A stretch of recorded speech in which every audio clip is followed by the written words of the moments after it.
future. There are no people. There are no people in the future. No people at all. There are no people in the future. Where did all my people go? There are no people in the future. Let me try my people call.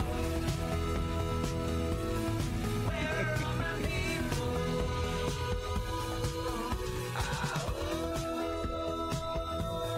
Where are all my people? I guess I'll fly away. Hey everybody, welcome to Raging Chickens Out to Coop Live. Yes, it is our live show from Monday, May 3rd, 2021. And Out to Coop Live, we talk to progressives, activists, and troublemakers of all sorts, right from our own backyards, from across the country. On Fridays, of course, we've got our news roundup where Sean Kitchen and I break down the good, the bad, and the ugly in state and national politics. You can get both by subscribing to our podcast on Podbean, iTunes, Spotify, wherever you get your podcast. You can only be part of the conversation every Monday night at 7 p.m. Eastern. You don't want to remind everybody, if you're not already over on our live stream on YouTube, if you're still looking to get there, make sure that those folks you're on right now, make sure you're subscribing to the show, making sure you're liking the stream. Make sure you hit that little notification bell so you know every time that we go live. That's how we kind of make sure that we get this full-on signal boost and get our messages out. You can help support this show by becoming a patron for as little as $5 a month. Just go to patreon.com/rcpress. And if you're listening to this show live, oh God, you know what you can do is make sure you share it out to all your friends right now. Let us know that you're listening. For more PA progressive talk, you can tune in to Rick Smith Show's live stream at 9 p.m. Eastern on his YouTube channel, Twitter, Facebook, and subscribe to his podcast wherever you get your podcast. Just go to ricksmithshow.com for all his latest across all the platforms. And you must check out the newly launched Sisters of the Night Caucus podcast. You can find it on Anchor, Spotify, iTunes, wherever you get your podcast.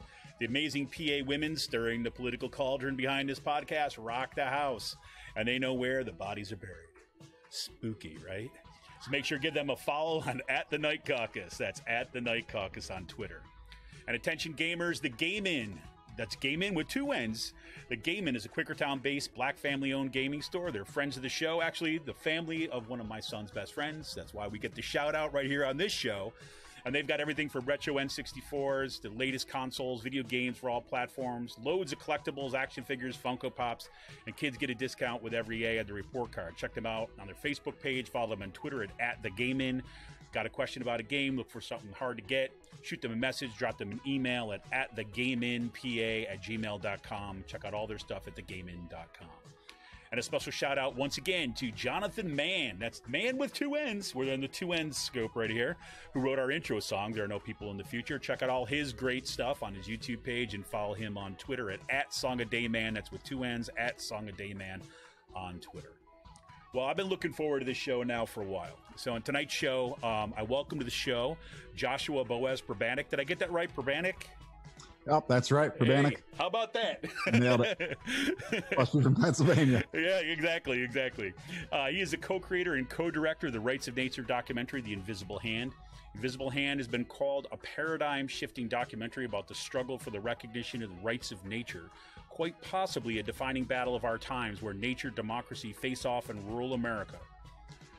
Produced by award-winning actor Mark Ruffalo, Invisible Hand takes us behind the curtain of the global economy where rights of nature becomes capitalism's primary opponent. The film's epic battle does not begin in the centers of global capital, but in the small rural community of Grant Township, PA, as residents band together to stop a fracking waste injection well from being located in their town. The rights of nature may be the most provocative and powerful assemblages of Western legal traditions and indigenous knowledge that this country has ever seen, and it may be what is necessary to combat the climate crisis and reimagine global civilization. Joshua is a film director, editor, investigative reporter who has gained international attention for his reporting on fracking shale gas in the United States. He's probably best known for his award-winning documentary films on fracking, the 2013 film Triple Divide and the 2017 film Triple Divide Redacted. And now, of course, we got Invisible Hand.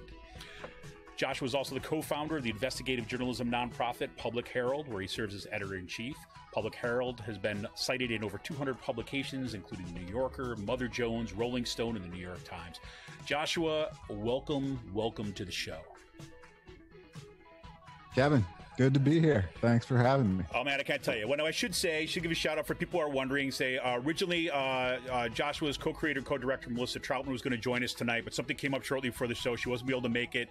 We're certainly got to be checking with her, and we have her on as soon as that kind of comes on in the future. Let me say this before we even get started in this. I freaking love this film. Okay.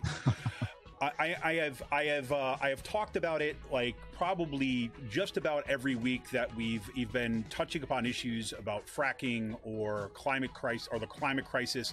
It's like, not only do I think that this film raises the bar over kind of the kind of issues and the kinds of frameworks that we need to be thinking about as we move forward for even like a post-climate crisis civilization, right? But also it's just beautiful. I mean, so I just thank you for that alone. Well, thank you for sharing that. It means a lot. And, after 6 years of production for it, that's a great response to get. So I appreciate that. Well, yeah, absolutely. Well, and deserved every word of it too as well. So like I said, I gave us, a little bit of a, intro to that. The biggest struggle lead up to today to kind of introducing this film and introducing you was, like not including everything, right? Because there's so much you could say about here. Well, let me just kind of, before we get into the film itself, maybe you kind of take us back a little bit to say the genesis of this project.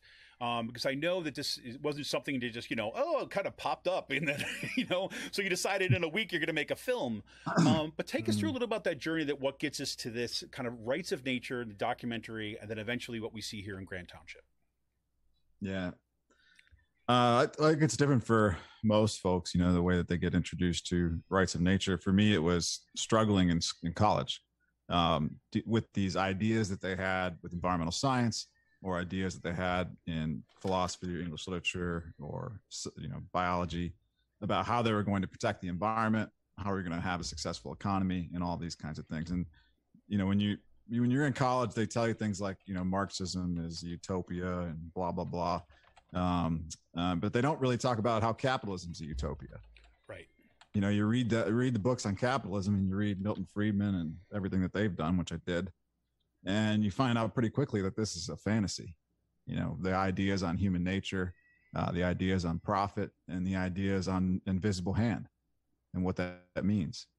So for me, it was a struggle. It was like, so where do you go from here? Right. And I remember reading books by like Daniel Quinn or Chomsky or whoever that were just questioning the vision of the world.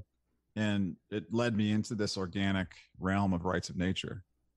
So I immediately drew up a business plan in Ohio, trying to adapt rights of nature into a local food economy, into a publication, and see what could happen. And we had a lot of success. We had a local food economy that was bringing in hundreds of thousands of dollars to 15 local farms that I coordinated. We were building a grocery store. We had our own currency going, farmers markets, organic gardens, community gardens. And on top of that, we had our own publication covering this stuff. So we were doing some really important work. And then all of a sudden fracking came, and it was like, wait a minute. Fracking comes, we just created this certification. One of the things that we were doing was we had a certification which you can use as like an Achilles heel against the free market. Because if you have a local grown certification, that kind of thing, yep. Free market can never compete with that. No matter what kind of green crap they put on a brand, they can't beat the farm down the road with their own certification. Just can't do it. Right. So we did that to protect, the farmers' premiums from organic pricing and other things like that. And I thought about it. I said, listen, if fracking comes in, we have this kind of rights of nature certification, which is what we were working on. We were recreating, county lines, human lines with biological boundaries, with watersheds. How are we going to deal with this? And as I started to look into fracking and looking at how people were dealing with that in Pennsylvania, all of a sudden, within 2 years of starting Public Herald and writing about this issue after I left Ohio, because I just thought, if fracking comes in, it's going to destroy all this. So right. I'm in Pennsylvania looking at it. I see all of a sudden a community in Grant Township's doing rights of nature. And I'm thinking, you're like, what? Holy shit. What? This is a feasible concept now? And because we weren't even talking about it. It was all like, ninja under the radar stuff. We weren't talking about rights of nature. All right. This is all like subtext beneath the, we're going to make you money plan. And then I was just blown away, and it just became like, it was so organic where, we had Triple Divide. We just finished that film. People were asking us after the show, what are we supposed to do now? How are we supposed to deal with all these problems? And we were giving them answers, and we thought we could never talk about rights of nature, but here's a community who's going to deal with those problems by passing a rights of nature bill, by enforcing a local law that says nature has personhood and they're not going to allow radioactive waste to be dumped there. And from there, it was just like, turn on the cameras and don't shut them off for 6 years. Yeah. So that you're talking about a 6 year. You're talking about a 6 year period of time. Yeah. In which you're tracking this kind of. This is specifically 6 years in Grant Township. 6 years with Grant Township, going back there as much as possible. Yeah.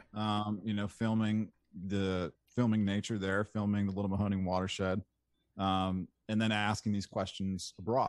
So, going to Standing Rock, asking questions about rights of nature, going to the Ho-Chunk in, I think it was like 2014, asking these questions, or the Blackfeet, or the Seneca Nation, and making sure that, we weren't creating a film that didn't honor kind of where rights of nature is really coming from, which is this sort of indigenous legacy, that has enough of a presence in our Western civilization that rights of nature has a voice, has a language, kind of honoring, that indigenous legacy, and hopefully getting to a place where we can bring those principles back into economy, back into government, back into our way of life. Well, and that's one of the things I found, and I forget who says it directly in the film, per se, what talks about this merging, or this intersection, and a comfortable intersection at times between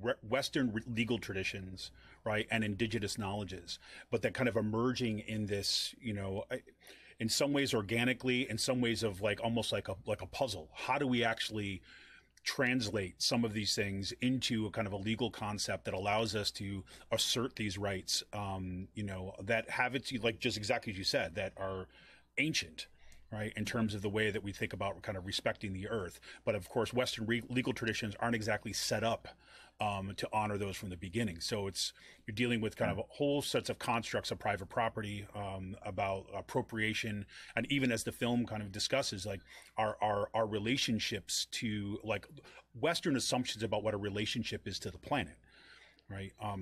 We've got to at its core. When we talk about that, most often we talk about it, in the idea of living within the laws of nature. The Native Americans seem to have a society, a civilization that did live within the laws of nature, did create some kind of balance in this country, and it flourished. I mean, you go back to any of the literature and you read about the life that existed in America from, non-human species, like, fish or animals. It was unreal, the kind of descriptions that happened, with the run of fish on the East Coast, like the salmon that used to run up the rivers on the East Coast of the United States. They don't even exist there anymore. Yeah, it's like, what? Salmon on the East Coast? What? Yeah, it's like insane. So, they had like a society that could at least honor these things and this way of life, through observing and applying the laws of nature within their own governance and within their own language and everything. And we lost all that, right? All we care about is the laws of man. And that's all we give a damn about at this point. So for me, looking at capitalism and thinking about it theoretically, it just seemed like it's impossible that the evolution of capitalism wouldn't come against the rights of nature. For me, it was like rights of nature was always there. This isn't something we're creating. We're just recognizing it as something that exists. And the reason we're getting into it right now is because capitalism has annihilated so much. Right. Nature has to defend itself. And we're trying to bring that voice of nature into Western legal society. And this is the way that we're doing it. Right. And I think, it's like at the very basic level, it's like, the who speaks for the trees, right? I mean, it's like, totally. It's like, which is, astounding. So, one thing that you said when you're talking about your kind of evolution and seeing what they were doing in Grant Township, I'm glad you said that, you hadn't been talking about like rights of nature out loud, right? Yeah. I gave a speech on it. Right.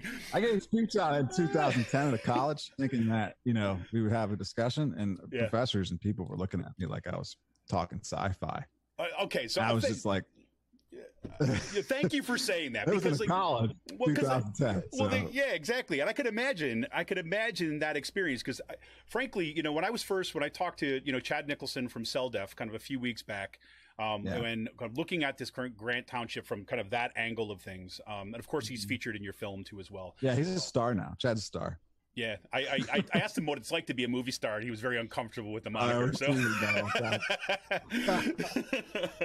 But I told him it was coming one way or another. yeah, he seemed very uncomfortable. He's like, I reject the title. You know, it's like, but star, that's just superstar. Well, yeah, and I just, you know, I think that was my initial sense when I was first seeing this rights of nature thing. I was like, all going through my mind was like, this is the kind of thing, if you went up to somebody, you said, yeah, we're looking for the rights of nature, that they're going to look at you as some absolute nut job, right? That you're kind of off on some sort of lunatic fringe.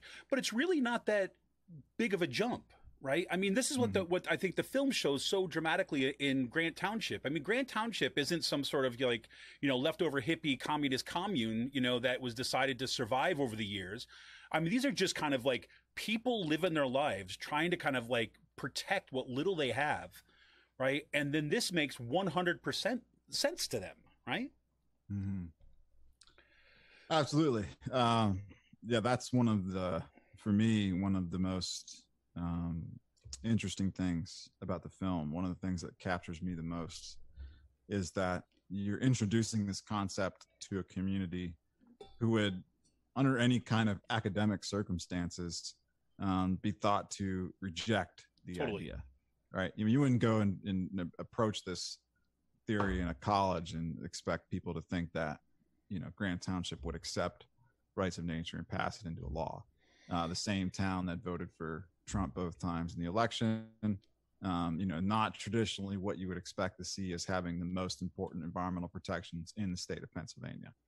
But that, you know, you get to hear from those people directly, rather than hear what you get from the radio buzz and the news buzz and everything else. And you find out that they care about water just as much as the rest of us. And because of that, they understand how important it is to protect it. And that becomes, you know, the amalgamation of these environmental issues. They're all able to unify around clean water. And it just sort of takes off from there. And I think that, you know, what's helped, I think, even bolster this in even a broader public now too, as well, is when we're starting to really draw serious questions about, say, the rights that have been given to corporations. Because, of course, we've handed corporations rights, right? So, and corporations are completely kind of, you know, created and manufactured entities, right? I mean, they're nothing but human creations in order to protect capital in particular circumstances. Whereas the rights of nature, in a sense, has a more direct claim on rights, it would seem to me, than corporations did. And it's all, you know, it's like that one-to-one. Well, if we've done it for corporations and we have a body of law that seems to support this, that we actually protect them under our Constitution, doesn't it make sense that we can do this for our ecosystems, which we are actually dependent upon and which we have helped, whether kind of directly or kind of indirectly, help destroy? And so it seems like, you know, finally kind of regaining this partnership with something that, in my mind, seems to have more of a claim on those rights than any corporate entity ever could. Yeah, I think, well, the corporate entities, you know, they really lost their trust with the people over the last decade dramatically. Right. I mean, corporations had a lot more trust, from my perspective, like mid 2000s than they do anywhere now or the last 10 years. And that has allowed people to get past that first real phase of this, you know, which is, you know, what is a corporations? Should we be granting corporations this power? What about corporate personhood? You know, and getting past that, then they can ask these next questions. Well, what about nature? Should nature also have legal personhood? And if a corporation does, then why couldn't nature? You know, just basic things that you see in the film. And I think that question is so simple and so common sense, that it catches like fire, like wildfire across the globe. And because, so few of our countries have any real overwhelming majority of rights of nature recognition, it's just blossoming from state to state and from country to country and from group to group, like we've never seen it before. It's in its, Melissa and I were talking about it. Initially, it was in its infancy when we started the film, but we do feel like it's moving into an adolescent phase, like a new phase of the movement. Well, and I think it's true too. I'm a Gen Xer, right? I grew up, thinking about nuclear warfare. I think about kind of like bombs being dropped. I've lived near, grew up in upstate New York, so Griffiths Air Force Base was 10 miles away. My friend and I used to sit downstairs and like figure out how long would we take for us to be dead after Griffiths Air Force Base was dead. That whole Cold War mentality. But of course, as we see with like the Sunrise Movement, we see with Greta Thunberg, we see with a whole new generation of activists. That's just not even in memory, right? So when you start bringing up, we've got the Cold War, don't you know? They're kind of like, okay, boomer, we need to protect the planet, And I think that is so refreshing. And I imagine it has to have something to do with the receptiveness too, as well, where people are wide open to find new ways of kind of understanding both our place in the world, and not just what our place in the world is now, right, but what it's going to be, right, for several generations down the road. So let me. Oh, go ahead. Sorry, go ahead. I was just gonna say. I mean, you're right. It's the fact that the boomers failed. It's this idea that they have any kind of authority to say what we need to do going forward, and that their plans that they created over the last 50 years are somehow working, and all of them are failing. Everything that we got from environmental protections under Richard Nixon's, signing of NEPA back in the 70s and stuff, it's all just failing. It's all a farce. So there needs to be a new way forward, and democracy recognizes that with people voting for this.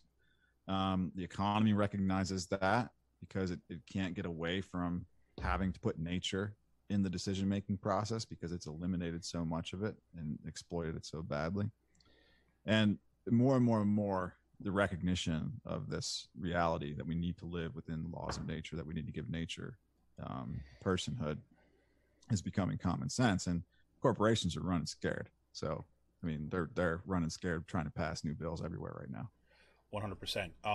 So take us into the kind of film itself here. So when obviously Grant Township, Pennsylvania figures like strongly here, but it's certainly not like the only story. I mean, you take us to, Standing Rock, you're taking us to Bolivia, right? You're taking us to places around the globe. I mean, the stuff around the Great Lakes, again, I grew up in Utica, New York, spent a lot of time by the Great Lakes and things to see that the Great Lakes figured into this, into your film too as well. So it seems like that, take us into that. I was like, what do you kind of want to show? What did you want to kind of like lay out for people in this film? Well, it changed so much when we first started this film from where it is now, from where it initially started. But the one thing that stayed the same was the title, Invisible Hand. And we had that title because we wanted people to remember that one of the main things that need to be talked about here is the economy, is capitalism, the thing that's killing this planet. As much as we want to talk about how great rights of nature is, we also really need to reflect and deconstruct the capitalism and see where we are right now with that. And when we look at something like the invisible hand, and we look at Adam Smith's theory from Wealth of Nations about this concept, we can see that it falls apart pretty quickly. That the idea that there's this unseen force kind of controlling the market and balancing the market, allowing you to make profit, allowing I to make profit, and everything to come out for the better at the end and trickle down, isn't real any longer, because we've eliminated the resources for you to make profit, the resources for me to make profit. And that's not the kind of fulcrum, the kind of balancing beam that's going to work in an economy. It's only going to create a monopolization. It's going to destroy the resources you need to make profit, the one I need. And we have to come to terms with the new world. And capitalism is grappling with that through the invisible hand, through the one thing that's supposed to hold it all together. And what's happening is that nature is replacing, you know, this human hand. Nature is becoming the force in the middle, and the deciding factor on what we're supposed to do, right? I mean, it's got Elon Musk so scared that he's about to go to Mars, right? I mean, nature made that decision for him. It wasn't ours. Yeah, I've got my Flat Mars Society shirt somewhere too. Yeah, he can theorize whatever he wants on SNL this weekend, but that guy's freaking out because of what nature's telling him. Nature's making his decisions. Maybe he thinks he's thinking independently, but you know, he's thinking about survival, and nature's not going to make it easy for him to survive. So I think that was one of the big things throughout the film. You know, the one guy from we have these Milton Friedman clips from the 1980s PBS show, Free to Choose, which is one of the books that he published. And he has this like pencil theory in there about, you know, why all these conflicting nations can join together to make a pencil, and then you can be writing it and it's all great at the end of the day. Totally disregarding nature and the whole concept and the whole theory, like the entire books that all of them write do. But one of the guys that are inside of the Milton Friedman thing says that, you know, what is at the center of the spaceship making the spaceship run, right? Right. And that's kind of like what we need to get down to the root of, is what is making everything run. And we find out that, well, nature's making it all run. You know, that's how everything survives. That's how everything works. It's not Milton Friedman's invisible hand or Adam Smith's invisible hand. You know, it's not Milton Friedman's ideas on pencil theory. The nature is what brings us all together and balances everything. So that's really important to see throughout the film. And then when we reflect on that and we're trying to find like who is the voice that, you know, kind of like can teach us about nature and teach us about that world, that's kind of where we're going back into the Haudenosaunee and the Seneca Nation, where Dega Winondas opens the film with his voice attached to nature. And you hear the prophecy, and you get to kind of watch their prophecy play out in the film with capitalism, with democracy, with Standing Rock, and with the environmental movement. And then like where we are at the end with kind of like nature coming back into the equation and guiding people to their answers, right? So we have these overarching concepts that come from, you know, the idea of like land recognition, the idea that we're talking about stolen land again, and we're going to try and, you know, give land back. We want to recognize where we are. I am on the Haudenosaunee land up around the Triple Divide right now, you know, talking to you in the watershed of Oswego Creek, which goes into the Allegheny River, referred to as Ohio by the Seneca Nation. So it's a lot about changing our language and changing the way we speak and think about things. And the film is putting you in that space. And that was most important for us, right? Just to challenge the way you think, challenge the foundation of your ideas. And that's where we wanted the film to go, is to go in that direction. And you see people experience that in the film. And then you get to see it happen in real time. Well, if we challenge that, what are the fights that we're facing? We're facing Standing Rock. We're facing fracking wastewater treatment plants. We're facing radioactive waste storage underground. I mean, the things that they want to do to us is insane. You know, what the corporations want to do to us. So we go in a lot of different places, but you know, the ideas are big. We try and hit really big ideas in the film: democracy, capitalism, rights of nature. You know, things that for us took a long time to thread together. Yeah, I found those moments where, you know, the prophecy, you know, when the telling of the prophecy comes back, everything slows down too. Totally. Which I thought was, you know, I mean, you know, to get into the film itself, right? Just the way that you have these moments of pause and reflection. And I found that to be extraordinarily effective in the film for precisely what you're saying. It's like, you know, part of what we're doing here is it's not just concepts in, like, say, Western thought, Western philosophical thought about concepts, but in terms of narrative and story, and how that story is woven into the very ways that we kind of act in the world.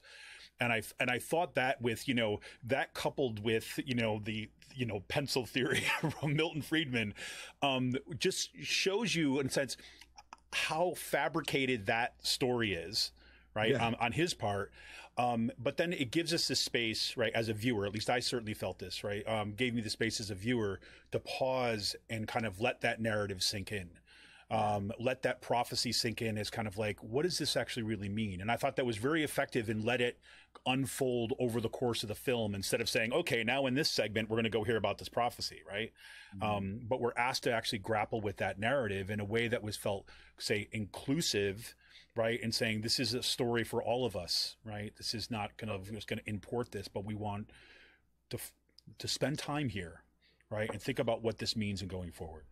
Yeah, and that reflection, you know, that also has a lot to do with like, you know, getting away from yourself, you know, getting away from your ego and your self-interest, because that's what capitalism is doing, and that's what a lot of the environmental movement is doing. Is they're constantly like demanding this from your self-interest and demanding that, and making you think about, you know, you and what's best for you and what's best for humans, right? And then you have this like completely different concept, which is saying, you know, if nature is at the center of decision making, this is the way we're thinking. You know, we're thinking in a totally different realm, in a totally different space, totally different sound. You know, the whole world's different once you shift from putting, you know, creating an anthropocentric society where humans are at the middle to an ecocentric society where we're putting nature at the middle. And that's, for me, like, that's that breath of fresh air, right? It's like, whoa, finally I can like step out of myself for a minute and experience, you know, this tremendous, powerful relationship that I haven't been able to experience enough, which is what it's like to be, you know, in this phenomenon of nature and all of its magic. And we try and just convey that in the film. I certainly think it comes through, and it seems that this is something that's come through, you know, everywhere you go, it seems. I mean, the film is, you know, been recognized by I don't know what the full count is, but clearly over a dozen, perhaps more, of awards that you guys have won for the film. I mean, what has that been reception has been like? Because I mean, as people are watching this film and it's kind of, you know, winning these awards, what kind of feedback have you been getting even from that community? I think it's been a lot of different reactions. You know, most recently we had a conversation with people who were in touch with, like, you know, Netflix and HBO, and one of their reactions was, I cannot believe, you know, the EPA is doing this and the DEP is doing this. So, you know, it's them having that shock, which is realizing the complete annihilation of the public trust, right? You know, this public trust has been built around these agencies for decades, and so many people do still believe in it. But when you're like us and you're investigative journalists and you've spent 10 years looking at what they do, disabuses you of that disposition. I know. It's like, oh no, sorry. It is a scam. It is a scam. Yeah, it is one of the greatest scams that have been marketed on the American society since its inception, and it's been done, you know, for corporations to exploit the environment. So, you know, we've had that reaction, and then we get the reaction from the rights of nature movement, which was one that we were most concerned about, and theirs has been just so uplifting and overwhelming, because they see it kind of like we see it, which is, you know, this story that we thought would be kind of introducing rights of nature and then like these darker sides of the world. But instead, it's this introducing rights of nature and seeing like all the hope that's there at the end, you know, like all the possible like wins and successes that can happen if you step out of this traditional environmental box, you know, and you move into a different realm where you want to give nature personhood. And you see these wins in the film, and you're like, and it's just astonishing, right? For us to see it. We didn't think that was going to happen, yep. You know, after 6 years. We're so used to seeing losses. So I think everybody's kind of been, you know, really excited about that part of it. And just having the opportunity to say, well, here's what I think rights of nature is, but go watch Invisible Hand and tell me what you think. Right. You know, and that's been really powerful for people, giving them that option. to have a film where they can send people to, just like you and I would do with a book, you know, or a film Sure. on any other subject. There's just never been a film out there for rights of nature to attach itself to in this way. So now we're just starting, you know, down that path. We can see where we're going to go from here. Well, you know, it's funny. I mean, you talk about this in a lot of, you know, social movement theory and things too, as well. It's like, you know, once you get to this point of being able to have cultural productions, of being able to bring all this stuff together, it becomes so important to actually, you know, say democratize, you know, these concepts, because, you know, initially there's, you know, we don't have a culture where, you know, as much as we want to talk about democracy and deliberation and free exchange of ideas, there's very few places on, like, in this nation, or the planet for that matter, but really in particular in this country, where, you know, we have the opportunity for these discussions to take place. And so when you see something come together culturally, it's able to have an impact, I think, at least, that, you know, all the reporting, you know, and I know that you've done a ton of it, right? All the investigative work and all the reporting doesn't have that same reach. Right, where it allows us to, you know, just, you know, I remember this somebody talking about comedy once as kind of, you know, comedy is the back door to your brain, right? So that if you want to introduce kind of, you know, political concepts or things like this, comedy is very often a way, because it gets around those defense mechanisms that are already bet up, or there's, even if you want to talk about as the, you know, the ways that we're used to thinking and the barriers that are put up when we were kind of confronted with something different, right? Those cognitive frames, or whatever you want to call them. And so to see it, you know, this film where it offers, and I also think, well, I was thinking a lot about this after I watched the film the second time, because I just wanted to watch it again because it was just so good. And my wife has promised me, I keep on telling her about the film. She's like, when are we going to watch it? I'm like, okay, yes, we're going to do it again. But I think that, you know, one of the things I was thinking a lot about was, that when I think we've been all inundated with so much disaster, whether, you know, especially now amidst the pandemic, but it's not because of the pandemic. I think the pandemic only has kind of, I don't know, sharpened the edges of disaster. I mean, we've had a, you know, an economic collapse. We see kind of the climate crisis is in our face every single day. We see, you know, the destruction and the, you know, the open kind of, you know, racist policing and the assassination, to, you know, of African Americans in the street to protect white supremacy. We see this kind of stuff all the time. And so in some ways, I kept on thinking about this film, instead of the issues of, I mean, because look, I mean, you got some pretty serious issues at the core of the film, right? Is our planet going to survive, and is civilization have hope? I mean, really, I mean, that's the baseline, right? And yep. I think that because people have been immersed in that feeling, right? That feeling of, say, of despair, destruction, and anger, that instead of that, you know, those questions being devastating ones, they're actually like acknowledgement, right?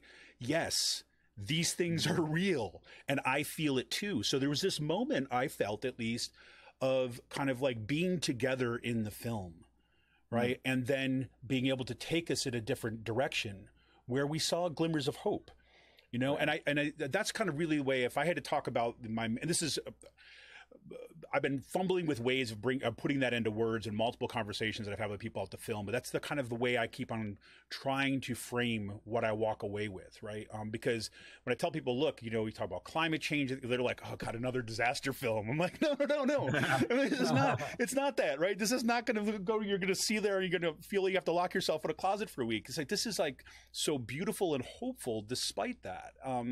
So, you know, again, this goes back to the thank you stuff, because that's really what I felt was at the core of it.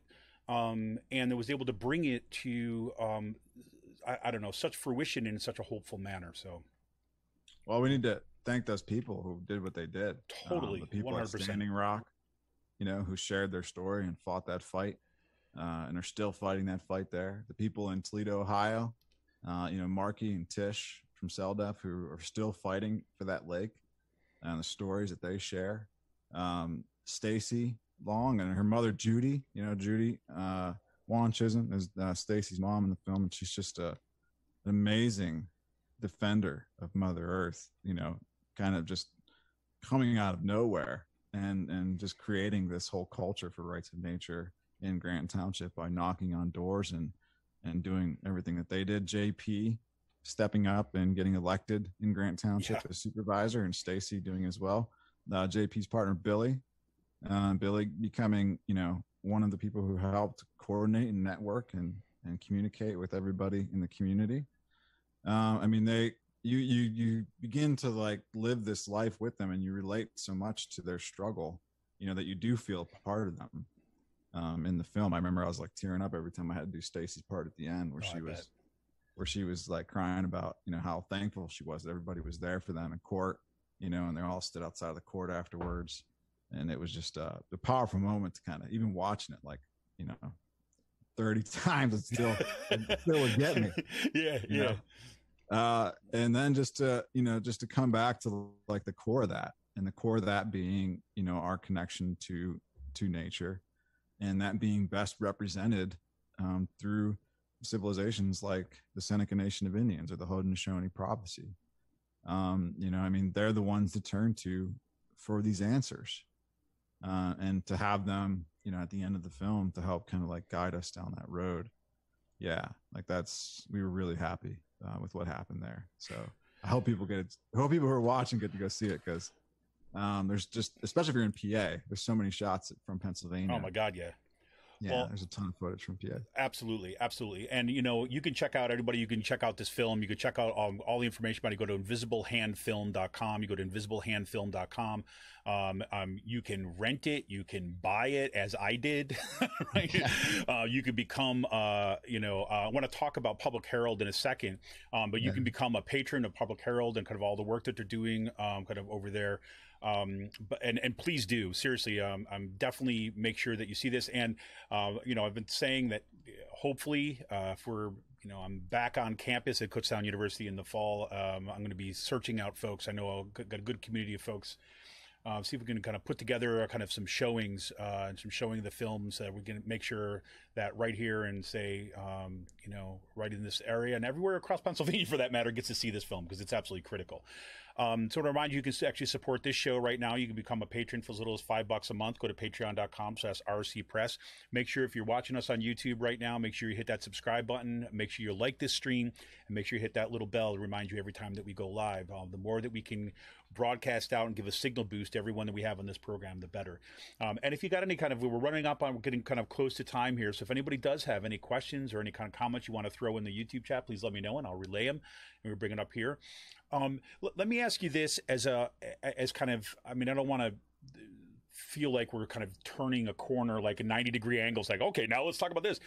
But I think that, it kind of goes to was talking about, say, these, cultural productions, this film and stuff.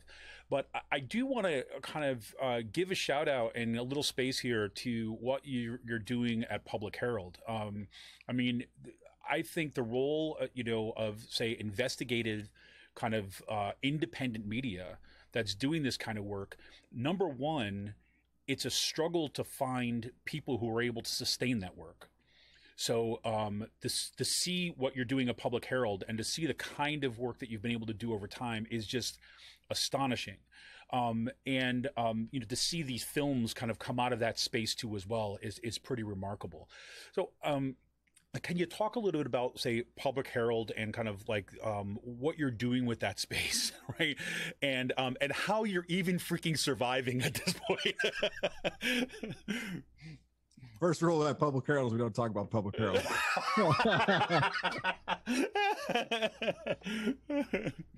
So, Melissa and I started Public Herald almost 10 years ago in Potter County, Pennsylvania, to deal with the fracking industry.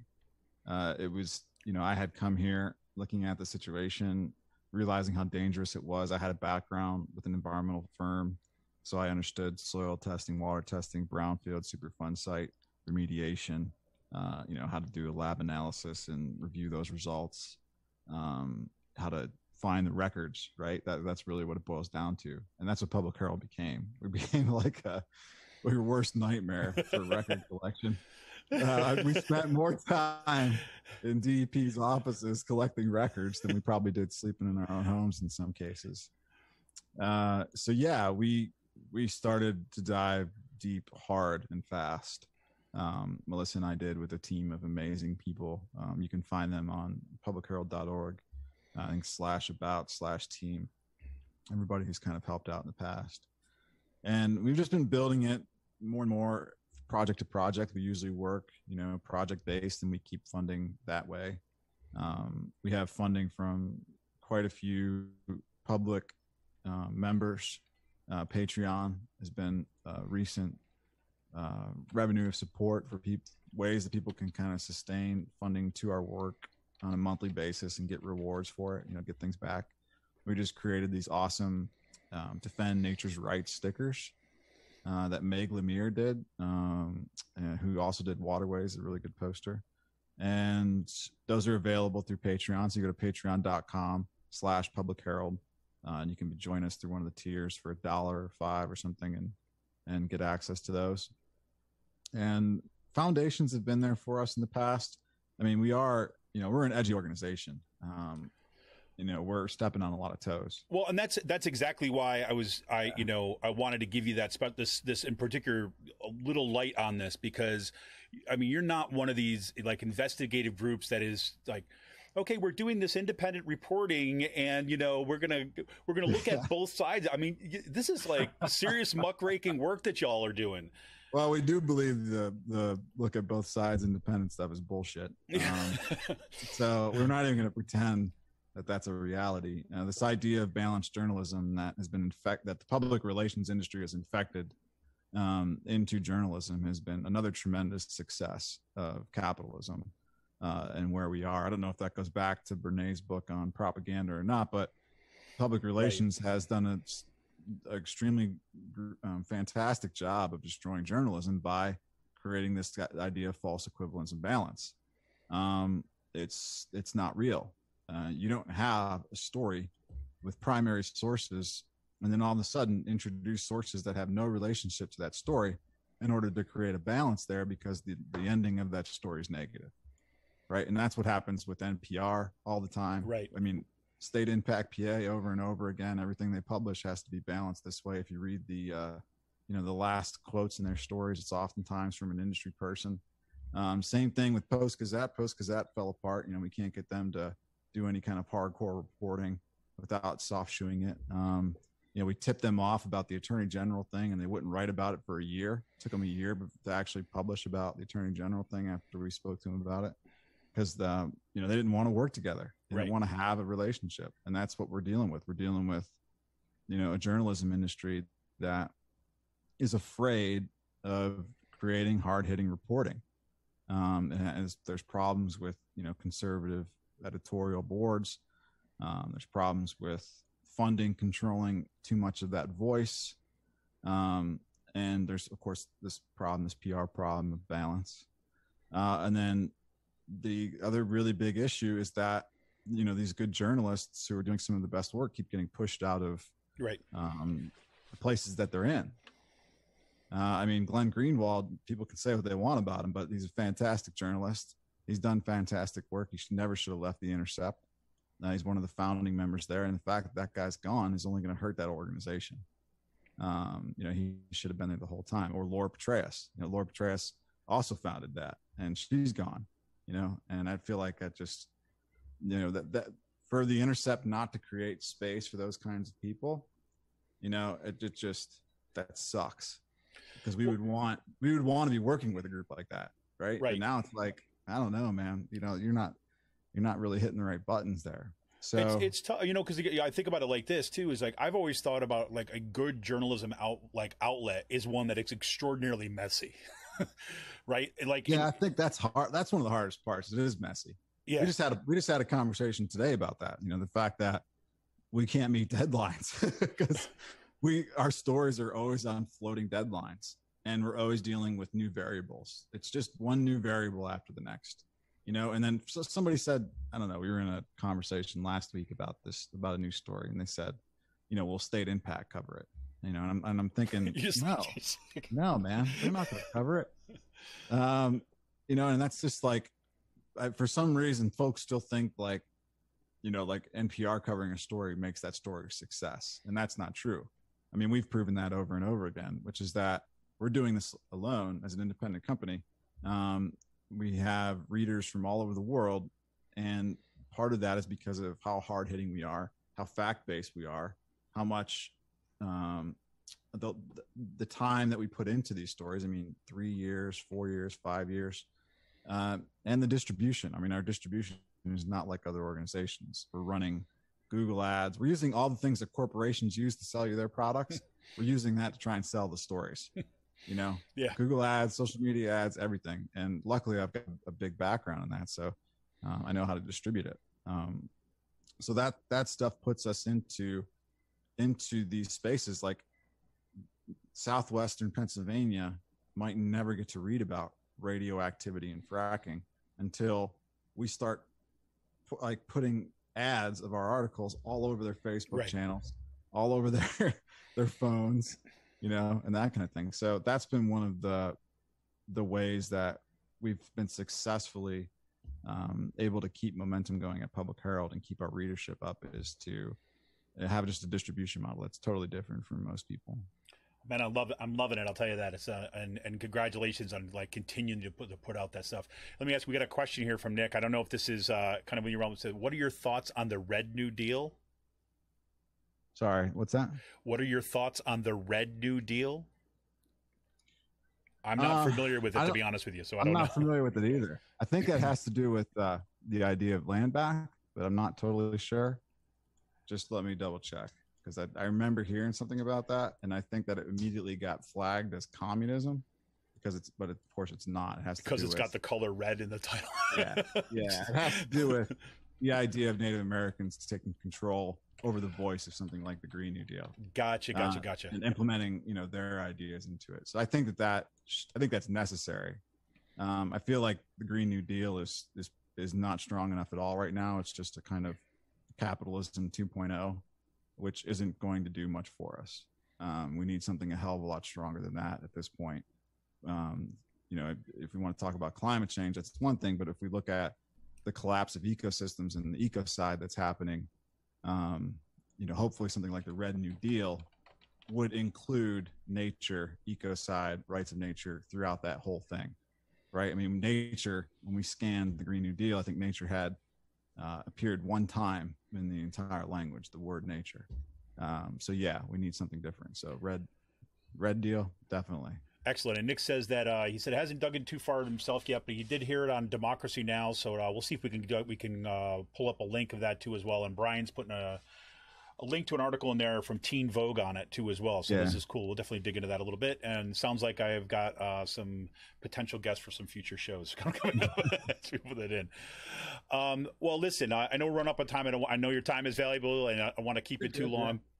But you know, thank you so much for coming on tonight. I can't tell you how much I appreciate it, and how much. I mean, look. I mean, just even personally, this film is meant for me.